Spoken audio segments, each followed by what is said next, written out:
Le village de Stone dans les Ardennes françaises avait toujours été un endroit paisible, un de ces hameaux oubliés où le temps semblait s'écouler plus lentement qu'ailleurs.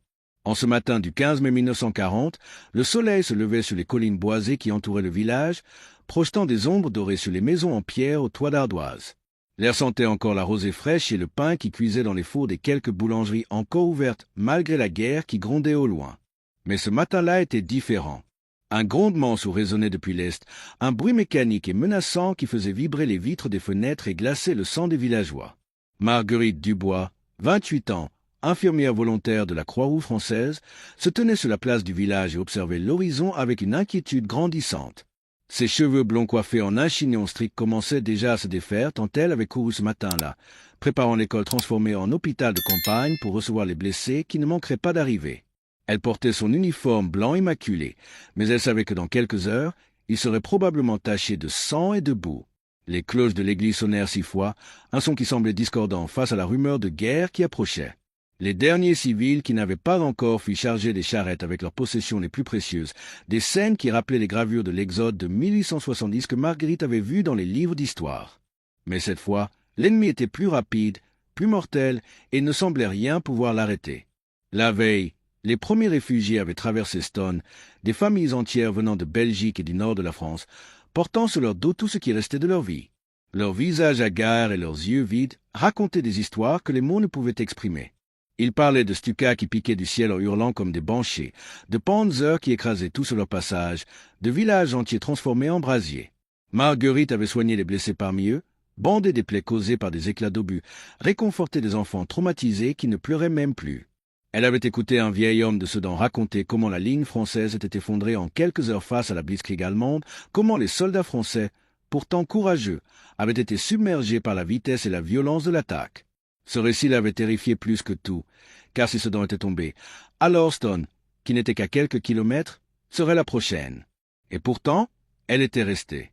Sa formation d'infirmière, ses convictions morales, et peut-être aussi un entêtement typiquement ardennais l'avaient convaincue qu'elle devait être là où elle pourrait être utile. Fuhr aurait été trahir son serment de soigner tous ceux qui en avaient besoin, qu'ils soient civils ou militaires, français ou même allemands si nécessaire.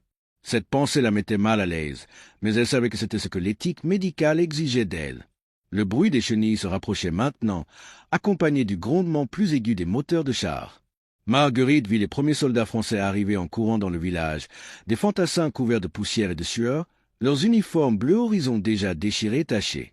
Un officier, un lieutenant qui ne devait pas avoir plus de 25 ans, criait des ordres pour établir des positions défensives. Derrière eux, avançant avec une lenteur majestueuse qui contrastait avec la panique ambiante, arrivèrent les chars. Marguerite n'avait jamais vu de chars français de près. Ils étaient massifs, bien plus imposants qu'elle ne l'avait imaginé, leurs coques d'acier peintes en vert sombre avec des numéros blancs sur les flancs. C'étaient des chars B1 bis, les chars lourds qui formaient l'épine dorsale de la force blindée française. Elle en compta 4 qui prenaient position autour du village, leurs équipages sautant à terre pour consulter rapidement les cartes avec les officiers d'infanterie. L'un de ces chars s'arrêta à moins de 20 mètres d'elle, son moteur toussant avant de s'éteindre dans un soupir mécanique. Un membre d'équipage émergea de la tourelle, un jeune homme au visage noirci par les fumées d'échappement, qui alluma une cigarette d'une main tremblante. Son regard croisa celui de Marguerite, et pendant un instant, ils se comprirent sans un mot. Ils savaient tous deux ce qui allait suivre. Si ce début vous serre déjà le cœur, si vous sentez cette tension monter dans votre poitrine, alors vous comprenez pourquoi ces histoires doivent être racontées. Rejoignez ceux qui refusent d'oublier les sacrifices qui ont été faits pour notre liberté. Abonnez-vous maintenant, car dans les minutes qui viennent, vous allez découvrir un acte de bravoure si extraordinaire qu'il défie l'imagination, une histoire qui vous fera comprendre ce que signifie vraiment le courage face à l'impossible. L'attaque allemande commença à 8 heures précises, avec une ponctualité toute prussienne. Le premier signe fut le sifflement des obus qui traversaient le ciel, suivi immédiatement par les explosions qui secouèrent le village. Les maisons en pierre résistèrent mieux que les structures en bois, mais les tuiles volaient en éclats et les fenêtres explosèrent dans des gerbes de verre. Marguerite et les autres infirmières avaient déjà évacué les blessés vers les caves de l'école, ces voûtes en pierre du XVIIIe siècle qui offraient la meilleure protection disponible. Dans l'obscurité éclairée par des lampes à huile, elles travaillaient méthodiquement, vérifiant les bandages, distribuant de l'eau, rassurant d'une voix calme qu'elle était loin de ressentir intérieurement. Au-dessus d'eux, le sol tremblait à chaque impact, la poussière tombait du plafond en petites cascades, et le bruit était assourdissant. Puis vint le martèlement des mitrailleuses, un crépitement incessant ponctué par les détonations plus profondes des canons de char. La bataille pour Stone avait commencé. Entre deux tâches, Marguerite monta rapidement à l'étage pour évaluer la situation. Ce qu'elle vit la figea sur place.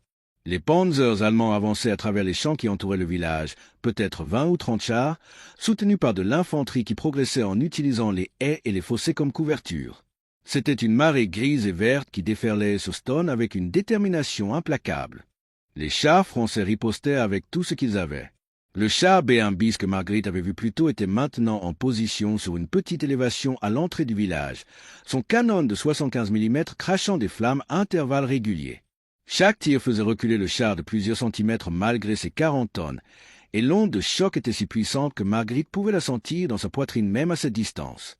Elle vit un Panzer III allemand exploser dans une boule de feu après avoir été touché, sa tourelle arrachée qui tournoya dans les airs avant de retomber lourdement. Un deuxième char ennemi s'immobilisa, fumant, son équipage s'extrayant précipitamment avant qu'il ne s'embrase.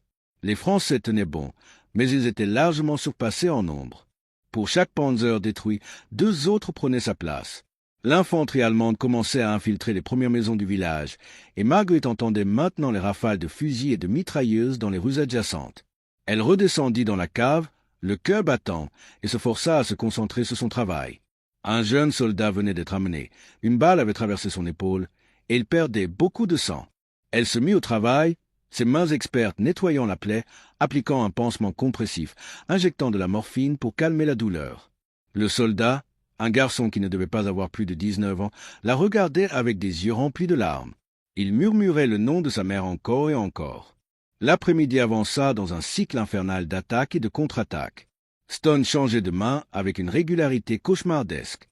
Les Allemands prenaient le village, les Français le reprenaient, puis les Allemands revenaient avec des renforts. Chaque cycle laissait plus de morts dans les rues, plus de bâtiments détruits, plus de blessés qui affluaient vers l'hôpital de fortune de Marguerite. Elle travaillait maintenant dans un état second, ses gestes devenus automatiques après des heures de chirurgie de fortune. Ses mains étaient couvertes de sang séché, son uniforme blanc était devenu écarlate et brun, et elle ne se souvenait même plus de la dernière fois qu'elle avait bu de l'eau. Une autre infirmière, Thérèse, une femme plus âgée de Charleville, s'effondra d'épuisement et du tête allongée parmi les blessés qu'elle soignait. Marguerite continua seule, aidée seulement par quelques civils volontaires qui n'avaient aucune formation médicale mais qui faisaient de leur mieux. Vers 16 heures, un tankiste français fut amené, et Marguerite reconnut le jeune homme qui avait fumé une cigarette près de son char ce matin-là. Il semblait avoir vieilli de 10 ans en quelques heures. Il était blessé à la jambe, un éclat d'obus avait déchiré les muscles de sa cuisse, mais ce n'était pas critique.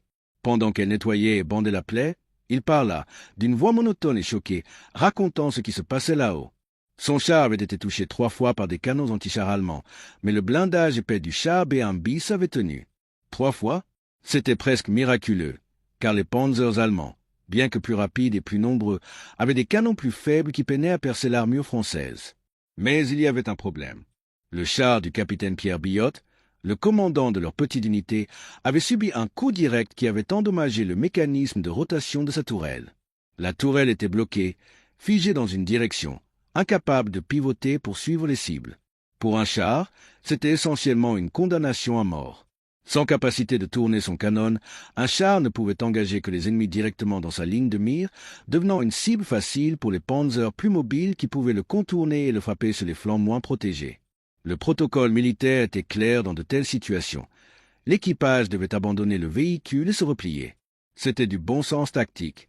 Rester dans un char handicapé était du suicide. Mais le capitaine Billotte n'avait pas abandonné. Au lieu de cela, il avait fait quelque chose que le tankiste racontant l'histoire pouvait à peine croire lui-même. Il avait continué à combattre, non pas en reculant pour trouver un abri, mais en avançant directement vers les lignes allemandes, utilisant le mouvement de son char entier pour viser, transformant 40 tonnes d'acier en un canon mobile géant. Marguerite arrêta un instant son travail, ses mains immobilisées par l'incrédulité de ce qu'elle venait d'entendre.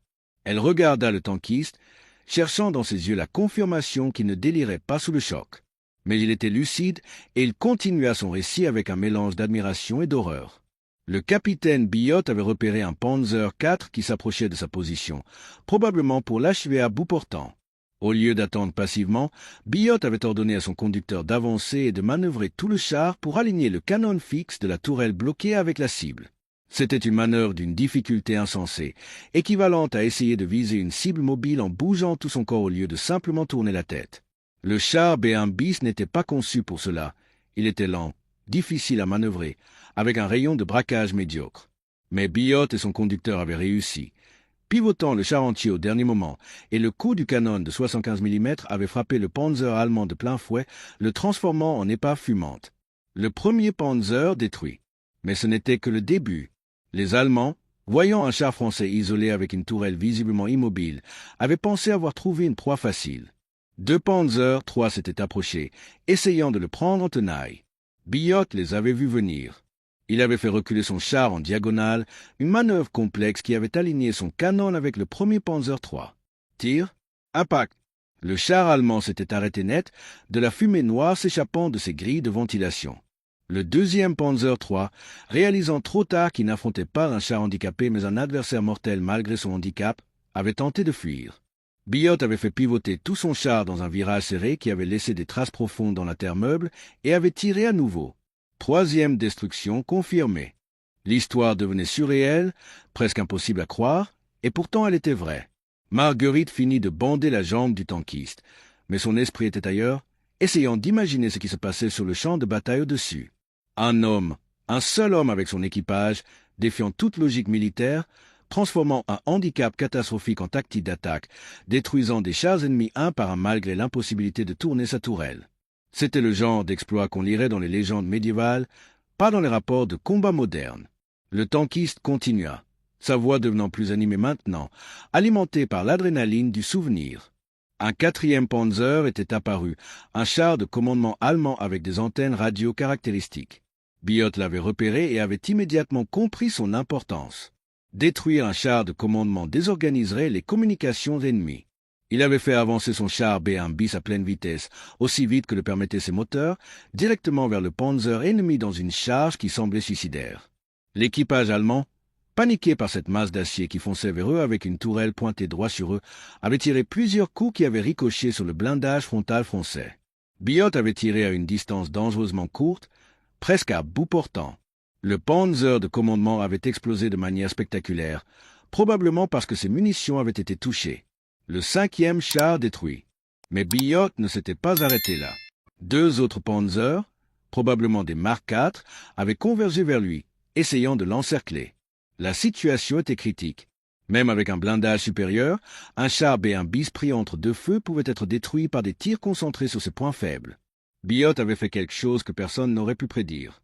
Il avait foncé directement entre les 2 chars allemands, les forçant à arrêter de tirer par peur de se toucher mutuellement. Puis, dans une série de manœuvres dignes d'un balai mécanique mortel, il avait pivoté son char à gauche pour aligner son canon avec le premier Panzer, tiré et touché, puis immédiatement fait marche arrière et pivoté à droite pour engager le second. Le 6e Panzer allemand avait été détruit. 6 chars ennemis détruits par un seul char B1 bis avec une tourelle bloquée. Le tankiste blessé qui racontait l'histoire secoua la tête, encore incrédule. Il avait vu tout cela depuis son propre char avant d'être blessé. Il avait vu le char B1 bis de Biot manœuvrer comme un danseur malgré ses 40 tonnes, avancer, reculer, pivoter, toujours gardant ses ennemis dans la ligne de mire de son canon immobile. Il avait vu les Allemands, ces soldats de la Wehrmacht réputés pour leur discipline et leur efficacité, commencer à paniquer, leur formation se désorganisant face à ce char français qui refusait de mourir. Marguerite réalisa qu'elle retenait son souffle. Elle demanda doucement, « Et le capitaine Biot, est-il » Le tankiste hocha la tête. Il était vivant. Son char avait finalement été touché par un obus qui avait endommagé ses chenilles, l'immobilisant complètement. Mais à ce moment-là, les Allemands avaient déjà commencé à se retirer de ce secteur, démoralisés par les pertes infligées par un seul char. La nuit tomba sur Stonne, apportant un répit temporaire dans les combats. Les 2 armées étaient épuisées, leurs forces décimées par une journée de violence inouïe. Marguerite émergea enfin de la cave, respirant l'air frais de la nuit malgré son odeur de cordite et de fumée. Le village était méconnaissable. Des maisons qui se tenaient debout ce matin n'étaient plus que des tas de décombres. Des cratères d'obus parsemaient la place principale. Des épaves de véhicules brûlaient encore, projetant une lumière orange et dansante sur les façades noircies. Des corps gisaient dans les rues, certains recouverts de bâches, d'autres pas encore. C'était une vision d'apocalypse, et pourtant, les Français tenaient toujours le village. Elle marcha lentement à travers les ruines, ses jambes tremblantes d'épuisement. D'autres survivants émergeaient également, des fantômes pâles dans l'obscurité. Un prêtre administrait les derniers sacrements à un soldat mourant. Un vieil homme plairait devant ce qui avait été sa maison. Une femme appelait le nom de son fils encore et encore, une litanie désespérée qui déchirait le cœur. Marguerite atteignit la position où le char B1 bis de Biot était resté immobile, ses chenilles brisées. Le char était criblé d'impacts, son blindage montrait des dizaines de marques où les obus allemands avaient frappé sans percer. C'était un témoignage de la qualité de l'ingénierie française, mais aussi de la chance extraordinaire de l'équipage.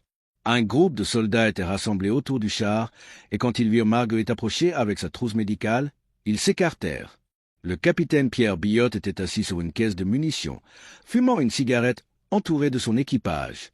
C'était un homme de taille moyenne, peut-être 35 ans, avec des cheveux châtains coupés courts et des yeux gris qui semblaient avoir vu trop de choses. Son uniforme était trempé de sueur et noirci par les fumées, et il avait une coupure au front qui saignait légèrement. Mais il était vivant, et il souriait, un sourire épuisé mais authentique. Marguerite s'approcha et examina sa blessure sans un mot. Ce n'était qu'une égratignure superficielle, rien de sérieux.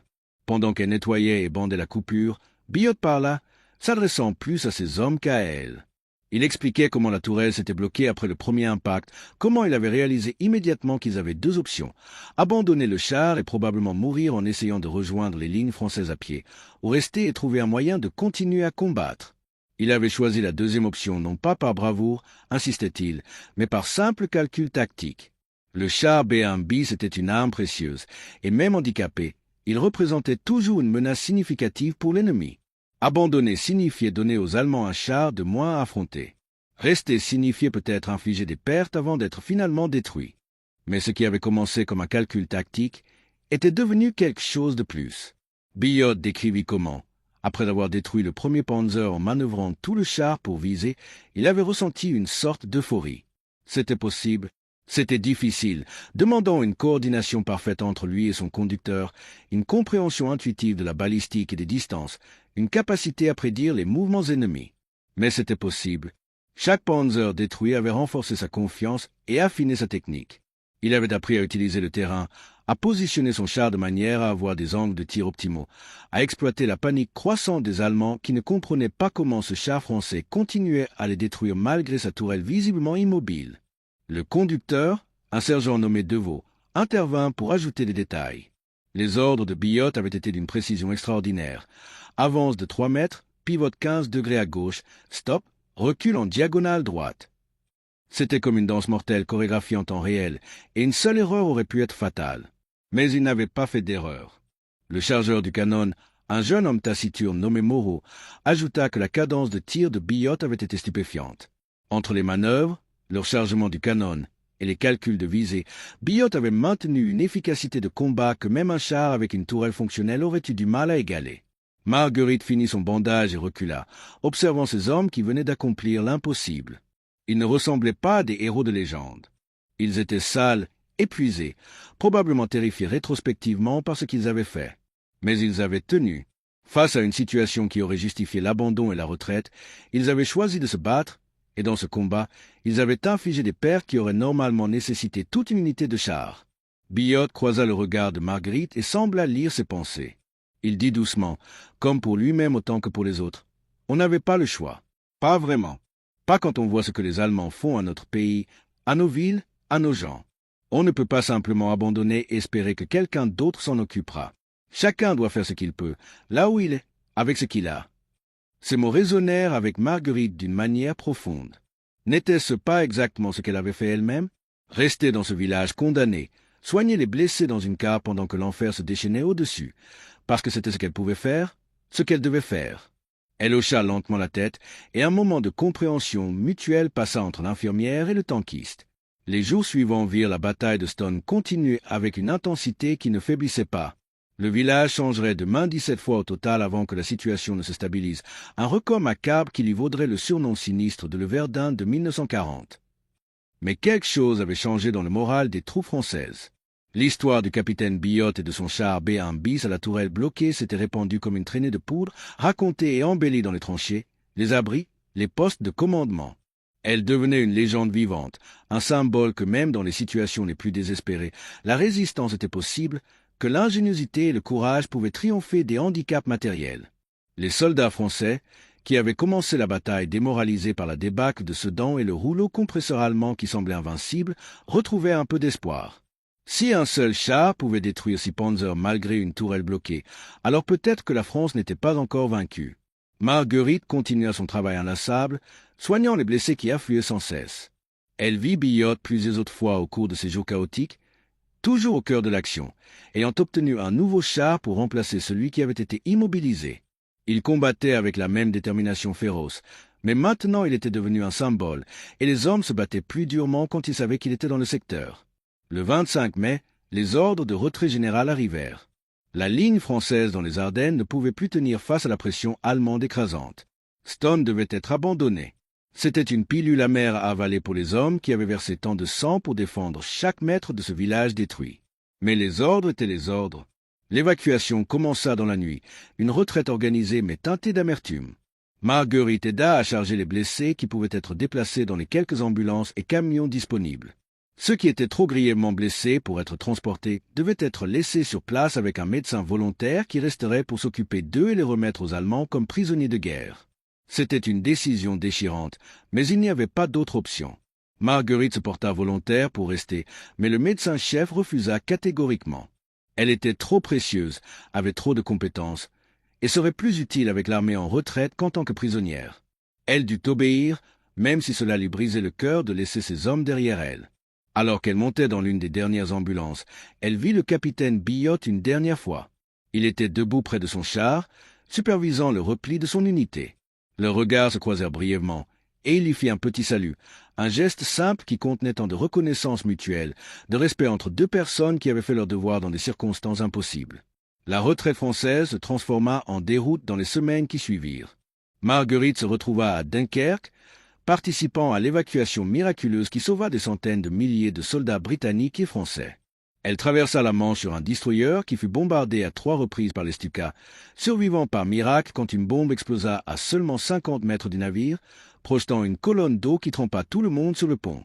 En Angleterre, elle rejoignit les forces françaises libres en formation, refusant de rentrer en France occupée ou de se rendre en France de Vichy. Elle continua à servir comme infirmière pendant toute la guerre, soignant les blessés en Afrique du Nord, en Italie et finalement lors de la libération de la France en 1944. À travers toutes ces épreuves, à travers les moments les plus sombres quand la victoire semblait impossible, elle se souvenait du capitaine Biot et de son char à la tourelle bloquée. Si un homme avait pu continuer à se battre malgré un handicap qui aurait dû le condamner, alors elle aussi pouvait continuer, pouvait trouver un moyen de faire ce qui devait être fait malgré les obstacles. Cette leçon devint son mantra personnel, murmuré dans les moments de désespoir. La tourelle est bloquée, mais le char avance encore. Elle apprit après la guerre ce qui était advenu du capitaine Biot. Il avait survécu à la campagne de France, avait été fait prisonnier en juin 1940, mais s'était évadé et avait rejoint la résistance. Il avait combattu pendant toute l'occupation, coordonnant des réseaux de sabotage dans le nord de la France, toujours en première ligne, toujours refusant d'abandonner.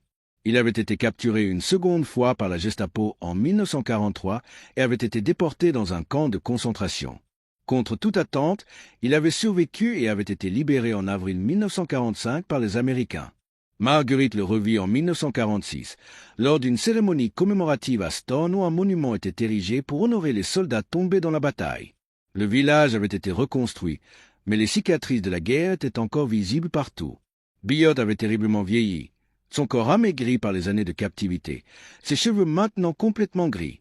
Mais ses yeux étaient les mêmes, ses yeux gris déterminés qui avaient regardé 6 panzers allemands et avaient refusé de cligner. Ils parlèrent pendant des heures, partageant leur mémoire de cette bataille qui semblait appartenir à une autre vie.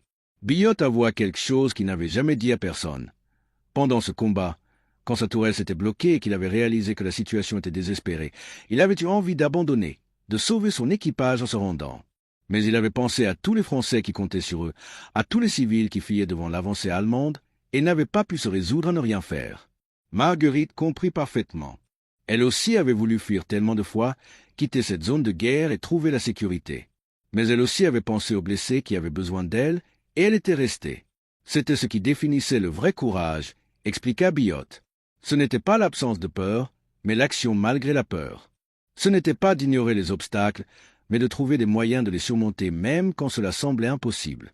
Sa tourelle était bloquée, mais il avait trouvé un moyen de viser quand même. Les circonstances étaient désastreuses, mais il avait trouvé un moyen de combattre quand même. C'était la leçon qu'il espérait que les générations futures retiendraient. Pas les détails tactiques de comment il avait manœuvré son char, mais l'esprit de ne jamais abandonner face à l'adversité. Ils visitèrent ensemble le nouveau monument, un simple obélisque de pierre portant les noms des centaines de soldats français et allemands morts dans la bataille de Stonne. Parmi ces noms se trouvaient ceux de membres de l'équipage de Biot qui avaient péri dans des combats ultérieurs. Deveau, le conducteur brillant, avait été tué lors d'une embuscade en 1944. Moreau, le chargeur silencieux, n'était jamais revenu d'un camp de prisonniers en Pologne. Biot toucha doucement leur nom gravé dans la pierre, les yeux humides. Ils avaient tous fait leur part, avaient tous refusé d'abandonner même quand l'abandon aurait été justifié. Marguerite retourna à Strasbourg après la guerre, reprenant sa carrière d'infirmière à l'hôpital civil. Elle se maria avec un médecin qu'elle avait rencontré pendant la Libération, un homme bon qui comprenait les cauchemars qui la réveillaient parfois la nuit, les souvenirs de Stonne et de Dunkerque qui ne s'effaçaient jamais complètement. Elle eut 2 enfants, un garçon et une fille, et leur raconta l'histoire du capitaine Biot quand ils furent assez grands pour comprendre. Elle voulait qu'ils sachent que même dans les moments les plus sombres de l'histoire, des gens ordinaires pouvaient accomplir des choses extraordinaires. Que les handicaps et les obstacles n'étaient pas des excuses pour ne pas essayer. Que parfois, la victoire ne venait pas de la force brute ou des ressources supérieures, mais de l'ingéniosité, du courage et du refus absolu d'accepter la défaite. Au fil des années, l'histoire de Biot devint mieux connue. Des historiens militaires étudièrent l'engagement, interviewèrent les survivants, analysèrent les tactiques. Des livres furent écrits, des documentaires filmés. La manœuvre de Biot, utiliser tout le char pour viser quand la tourelle était bloquée, fut même incorporée dans certains manuels de tactique blindée comme un exemple de pensée innovante sous pression. Mais pour Marguerite, l'histoire n'était jamais vraiment devenue historique. Elle restait personnelle, un souvenir vivant d'une journée en mai 1940 quand elle avait vu ce que signifiait vraiment le courage. Dans les années 1970, devenue grand-mère, Marguerite participait régulièrement à des conférences dans les écoles, racontant ses expériences de la guerre aux jeunes générations qui n'avaient connu que la paix. Les enfants étaient toujours fascinés par l'histoire du char à la tourelle bloquée, posant des questions sur les détails techniques, voulant savoir exactement comment Biot avait réussi à viser. Mais Marguerite essayait toujours de ramener la conversation à la leçon plus profonde. « Ce n'est pas vraiment une histoire sur les chars, » disait-elle. C'est une histoire sur ce que vous faites quand les choses tournent mal, quand vous perdez ce sur quoi vous comptiez, quand la situation semble sans espoir. Est-ce que vous abandonnez ou est-ce que vous trouvez un autre moyen? Elle leur expliquait que dans la vie, tout le monde aurait tôt ou tard sa propre tourelle bloquée, une situation où ce qui devrait fonctionner ne fonctionne pas, où les plans échouent, où les outils dont on dépend ne sont plus disponibles. Le vrai caractère se révélait dans ces moments-là. Les faibles abandonnaient et se plaignaient. Les forts trouvaient un autre moyen, adaptaient leur méthode, continuaient à avancer même si c'était plus difficile et moins efficace qu'ils ne l'avaient espéré. Cette philosophie avait guidé toute sa vie après la guerre, l'aidant à traverser les difficultés personnelles, les périodes de doute, les moments où elle avait voulu abandonner. Le capitaine Pierre Biot devint général après la guerre et servit dans l'armée française jusqu'à sa retraite en 1960. Il fut décoré de nombreuses fois, recevant la Légion d'honneur, la Croix de guerre avec palme et des décorations de plusieurs nations alliées. Mais il insistait toujours sur le fait que son action à Stonne n'avait pas été héroïque au sens traditionnel. C'était simplement ce que la situation exigeait, et il avait eu la chance d'avoir un équipage brillant qui avait pu exécuter ses ordres avec une précision parfaite. Sans Deveau au volant, sans Moreau chargeant le canon avec une efficacité maximale, sans le mécanicien qui avait gardé le moteur en marche malgré les multiples impacts, rien de tout cela n'aurait été possible. Le vrai héroïsme, disait-il, était collectif, pas individuel. C'était le résultat de plusieurs personnes travaillant ensemble, faisant confiance les unes aux autres, chacune faisant sa part avec compétence et dévouement. Il mourut en 1992, à l'âge de 87 ans, entouré de sa famille. Ses derniers mots, selon ceux qui étaient présents, furent « La tourelle est peut-être bloquée, mais nous avons quand même gagné ». Marguerite assista à ses funérailles, une des dernières survivantes de la bataille de Stonne. Elle avait alors 80 ans, ses cheveux autrefois blonds maintenant d'un blanc pur, son corps affaibli par l'âge mais son esprit toujours vif. Pendant l'éloge funèbre, elle pleura doucement, non pas de tristesse mais de gratitude. Gratitude d'avoir connu cet homme, d'avoir été témoin de son courage, d'avoir appris de lui la leçon qui avait façonné toute sa vie. Les années 1990 virent un regain d'intérêt pour la bataille de Stonne et l'exploit de Biot. De nouveaux documents allemands déclassifiés révélèrent que l'impact psychologique de cette action avait été significatif. Les rapports de la Wehrmacht mentionnaient explicitement un char français avec une tactique inhabituelle qui avait causé des pertes disproportionnées et avait contribué à retarder l'avancée allemande dans ce secteur. Un officier allemand avait écrit dans son journal personnel, retrouvé des décennies plus tard. « Nous avons affronté un char français aujourd'hui qui semblait possédé. Sa tourelle ne bougeait pas, mais il continuait à nous détruire un par un. Mes hommes parlent de lui avec une peur superstitieuse, comme s'il était invincible. J'ai perdu 6 chars contre lui seul. Comment cela est-il possible ?» Cette reconnaissance, même involontaire, de la part de l'ennemi validait ce que les Français avaient toujours su. L'action de Biot n'était pas une exagération ou une légende embellie, mais un fait historique documenté. Marguerite fut interviewée plusieurs fois pour ses nouveaux documentaires et articles, et elle répéta inlassablement son message. Ce n'était pas vraiment une histoire sur la guerre, c'était une histoire sur la résilience humaine, sur la capacité de s'adapter et de surmonter. Marguerite Dubois mourut paisiblement dans son sommeil en 2003, à l'âge de 91 ans. Elle avait vécu assez longtemps pour voir le nouveau millénaire, pour voir l'Europe unie dans la paix, pour voir l'Allemagne et la France devenir des alliés et des partenaires. C'était un monde qu'elle n'aurait jamais pu imaginer en mai 1940, quand elle bandait des blessés dans une cave pendant que les Panzers allemands détruisaient Stonne. Mais elle avait aussi vécu assez longtemps pour voir que les leçons de la guerre n'étaient jamais complètement apprises, que chaque génération devait redécouvrir par elle-même ce que signifiait le courage, le sacrifice et la persévérance. Ses funérailles furent modestes, selon ses volontés, mais plusieurs personnalités militaires françaises y assistèrent pour rendre hommage à cette infirmière qui avait soigné tant de soldats, qui avait refusé de fuir même quand fuir aurait été raisonnable, qui avait préservé et transmis l'histoire d'un acte de bravoure extraordinaire. Son fils, dans son éloge funèbre, partagea l'une de ses dernières conversations avec elle. Elle lui avait dit « J'ai eu une vie longue et pleine. J'ai vu des choses terribles et des choses merveilleuses. Mais si je devais choisir un seul moment qui définit qui je suis, ce serait cette journée à Stonne, quand j'ai réalisé que les obstacles ne sont pas des excuses. Le capitaine Biot m'a enseigné cela sans le savoir.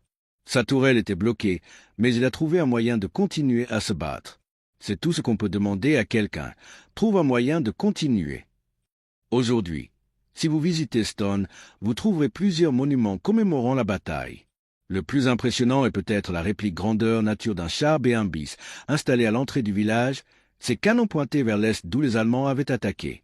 Sur son flanc est gravée une plaque rappelant l'exploit du capitaine Biot, comment il avait détruit 6 Panzers avec une tourelle bloquée, comment il avait refusé d'abandonner même quand l'abandon aurait été justifié. Des visiteurs du monde entier viennent voir ce monument, prendre des photos, lire l'histoire. Beaucoup sont des passionnés d'histoire militaire, intéressés par les aspects techniques de la bataille. Mais d'autres viennent pour une raison différente.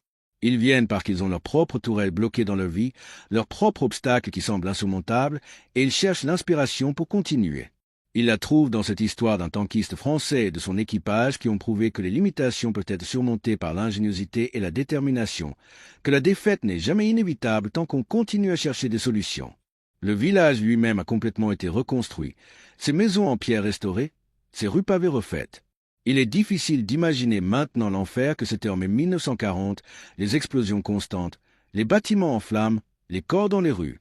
Mais la mémoire persiste, transmise de génération en génération, enseignée dans les écoles, rappelée lors des commémorations annuelles. L'histoire du char à la tourelle bloquée est devenue plus qu'un simple fait militaire. C'est devenu une métaphore, un symbole utilisé dans des contextes qui n'ont rien à voir avec la guerre. Des entraîneurs sportifs l'utilisent pour motiver leurs équipes face à l'adversité. Des entrepreneurs en difficulté se la rappellent quand leur plan d'affaires échoue et qu'ils doivent pivoter. Des étudiants qui échouent à un examen important se souviennent que l'échec n'est qu'un obstacle temporaire, pas une condamnation permanente. Des patients confrontés à des diagnostics médicaux graves trouvent du réconfort dans l'idée que même avec des handicaps sévères, on peut continuer à avancer. Cette universalité de la leçon est peut-être l'héritage le plus durable de ce qui s'est passé à Stonne. Pierre Biot n'a pas seulement détruit 6 Panzers ce jour-là. Il a créé un exemple qui continuerait à inspirer des décennies après que les derniers coups de feu de la bataille se soient tus. Il a prouvé que les êtres humains sont capables d'une adaptabilité remarquable, que face à l'impossible, nous pouvons souvent trouver des solutions auxquelles personne n'avait pensé auparavant. Et Marguerite Dubois, par sa décision de rester dans ce village condamné pour soigner les blessés, par sa détermination à préserver et transmettre cette histoire, a assuré que la leçon ne serait pas oubliée. Si vous êtes encore là à écouter, c'est que vous avez compris que cette histoire transcende son contexte historique.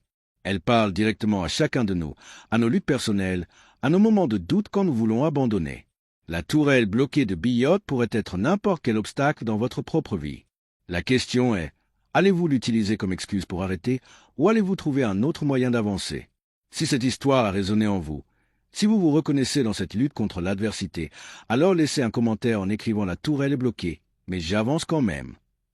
Et si ce récit vous a touché, un petit like aide à faire connaître ces histoires de résilience qui méritent d'être partagées avec le monde entier.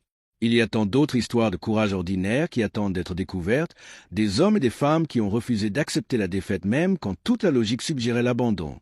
Dans la prochaine vidéo, nous explorons une autre de ces histoires remarquables, un autre chapitre de cette saga humaine de persévérance contre toute attente.